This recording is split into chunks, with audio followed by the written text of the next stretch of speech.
Hi, everybody. Hope everybody is well. Thanks for reading along with me today. Today we're going to be starting uh, my 31 days of Proverbs. It's my goal to do a Proverbs a day and to read along with you and to work through this and to think about some of what we're reading. Um, let's get started here. Uh, this first Proverbs 1, we'll actually break this down into sections here and talk a little bit of about each section. So the beginning of knowledge. My Bible actually says the usefulness of Proverbs, or this is this is talking about the purpose of Proverbs. Solomon, he is actually the main author in most of Proverbs. As it actually it states here, the Proverbs of Solomon the son of David, king of Israel, to know wisdom and instruction, to discern the sayings of understanding, to receive instruction in wise behavior, righteousness, justice, and equity, to give prudence to the naive, to the youth knowledge and discretion. A wise man will hear and increase in learning, and a man of understanding will acquire wise counsel. To understand a proverb and a figure, the words of the wise and their riddles. The fear of the Lord is the beginning of knowledge. Fools despise wisdom and knowledge. So, the main purpose of Proverbs is to help those who either are young or to those who may not know, the naive, to help correct somebody who is maybe being foolish, um, and maybe point them back in the right direction. Um, and don't mind me here as I look at some of my notes as we go. But the main point here in this first section is about treading in our naiveness, to tread more carefully, um, to walk in a way that is is more beneficial to our lives and how we affect others in our lives. Um, One of the main things that I catch from the beginning of this is a wise man will hear and increase in learning. When I hear this, really makes me think of the teacher's heart, the which is a heart that is coming from a place of being a student and being a student always, and having a heart that is open and a student to God, or a student um, to those who may know and have more knowledge than we do. Um, and by doing so, we increase in our learning. The other thing that I want to look at here is a man of understanding will acquire wise counsel. This to me says, let's surround ourselves with other people who know better. To This is other teachers, other pastors. This is also including God. Um, we want to surround ourselves with people who know better than we do, to help us grow, to help us live better lives. To understand a proverb and a figure. So when this says figure, this actually is saying like a saying here, and I'll actually pull this up for you. I'll show you some other translations, and make sure I'm in the right place here. Yep. Clever sayings, a saying. So that's what it's saying there. I actually find this interesting too. And this is actually something you'll find like earlier on in the Old Testament. They call riddles dark sayings. And when I first hear this, it kind of comes off like, oh, it's like something dark, but it's talking about, something hidden. This is kind of you know, kind of like the parables, uh, in the gospel when Jesus is talking in parables and in riddles. It's something hidden, meant to be uncovered. But all right, let's continue here. The important part, the most important part is actually the end conclusion of this. The fear of the Lord is the beginning of knowledge. The fear of the Lord, it is not about standing before God in terror or in unfunctioning fear. It's about having a reverent awe, respect for God, and understanding that He knows better and knows all above us. Um, and fools despise wisdom and instruction. Those who are foolish don't want to grow or to continue to live a better life God is trying to that God instructs us in doing. This next part is titled "The Enticement of Sinners." This is a warning about the company we keep. Hear, my son, your father's instruction, and do not forsake your mother's teaching. Indeed, they are a graceful wreath to your head and an ornament around your neck. My son, if sinners entice you, do not consent. If they say, "Come with us, let us lie in wait for blood. Let us ambush the innocent without cause. Let us swallow them alive like Sheol, even whole as those who go down to the pit. We will find all kinds of precious wealth. We will fill our houses with spoil. Throw in your lots with us. We shall all have one purse. My son, do not walk in the way with them. Keep your feet from their path. For their feet run to evil, and they hasten to shed blood. Indeed, it is useless to spread the baited net in the sight of any bird, but they lie in wait for their own blood. They ambush their own lives. So are the ways of everyone who gains by violence. It takes away the life of its possessors. The first part here. Hear, my son, your father's instruction, and do not forsake your mother's teaching. For many people, the first wise counsel that we receive are our parents. And this comes also back to honoring your father and your mother. That instruction and that teaching that our parents give us are a wreath to our head. It's a crown. It's a necklace. It's something we wear around our neck to show. And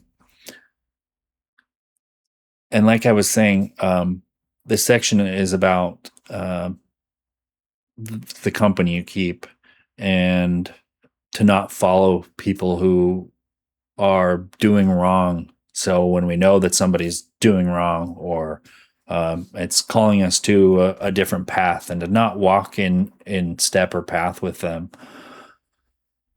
And they'll try to tempt you with wealth or things that might seem right or that may seem like they would better our lives, but they don't. Let's see here.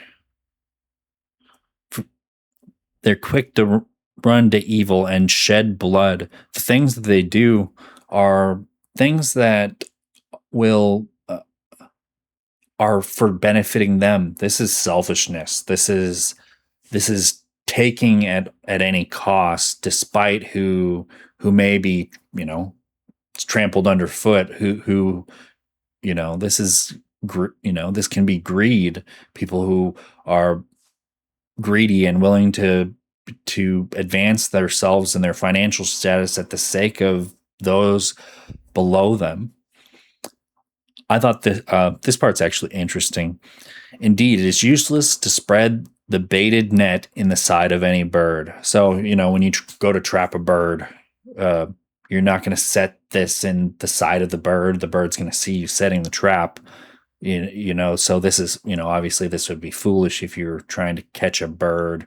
So there's some sneakiness involved here, and this is saying, yeah, it's true that you can, it's not good to spread the net in front of the bird that's watching you, but they lie in wait for their own blood. They ambush their own lives. So in the end, they pay the price.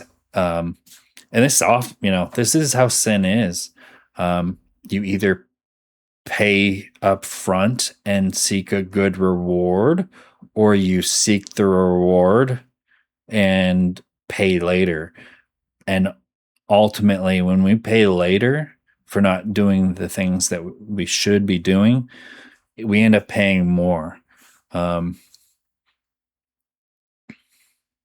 Let's see here. Yeah, let's continue. The call of wisdom. So, in my Bible, the title is actually "Wisdom Warns," a warning from wisdom. In this section, it's interesting. Wisdom is actually personified as a female. She's the speaker here. It's interesting to go through this and see all the different literary devices, ways that it keeps it fresh when we're reading. Excuse me. Wisdom shouts in the street. She lifts her voice in the square. Oh, I also want to say that this section is actually good to use like a mental image, like a lot of the Bible when we're reading along. If we try to picture what we're reading in our mind, that will help us see what's going on. Wisdom shouts in the street. She lifts her voice in the square. At the head of the noisy streets, she cries out. At the entrance of the gates in the city, she utters her sayings. How long, O naive ones, will you love being simple-minded, and scoffers delight themselves in scoffing, and fools hate knowledge? Turn to my reproof. Behold, I will pour out my spirit on you. I will make my words known to you. Because I called and you refused. I stretched out my hand and no one paid attention. And you neglected all my counsel and did not want my reproof. I will also laugh at your calamity. I will mock when the dread comes. When your dread comes like a storm and your calamity comes like a whirlwind, the distress and anguish come upon you. They will call on me, but I will not answer. They will seek me diligently, but they will not find me, because they hated knowledge and did not choose to fear the Lord. They would not accept my counsel. They spurned all my reproof. So they shall eat of the fruit of their own way and be satiated with their own devices. For the waywardness of the naive will kill him, and the complacency of fools will destroy them. But he who listens to me shall live securely and will be at ease from the dread of evil. So when I read this, and I know that I said that wisdom is personified here and she's the speaker, but when I read this, I also, you can almost put God in the shoes of wisdom, because God is wisdom. A couple parts that stood out to me as far as the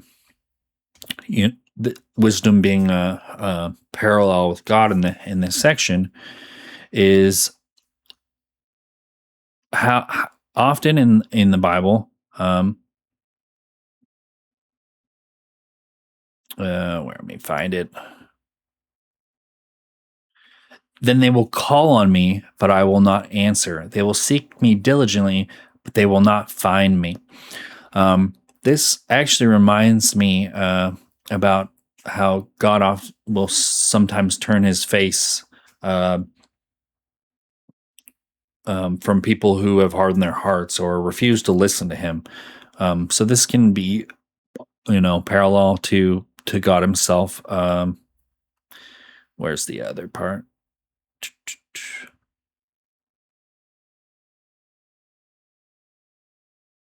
Oh, to turn to my reproof. Behold, I will pour out my spirit on you. I will make my words known to you. When I hear this, I really I really hear, God speaking here too.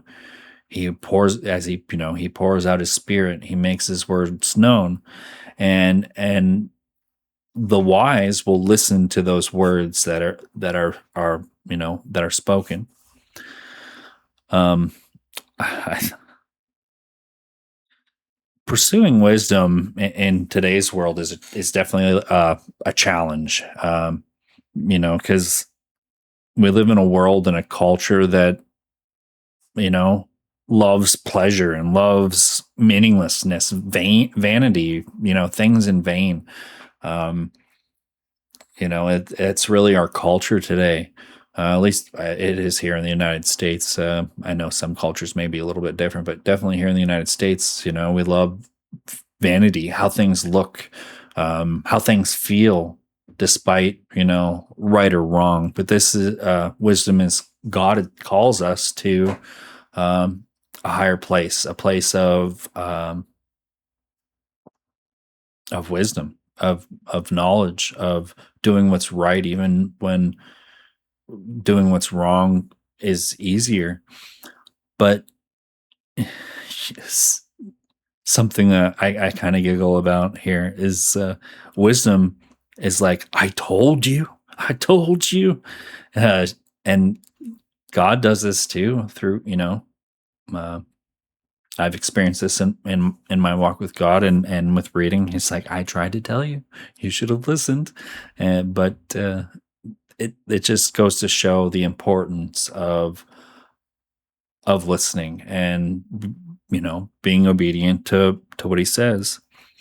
Because the cost of not listening could be it's too late. It's too late. They will call on me and I will not answer. It can become too late. Not I don't think everything is always completely lost. Um, but maybe that a season of your life, or a season, or a certain situation, we may miss out. We may not overcome if we don't listen to what we know, what God tells us, and what we know to be true and to be good. Um, but at the end here, but he who listens to me shall live securely and be at ease from the dread of evil. God's word is wisdom. It's a shelter for our lives. It it uh, it brings peace.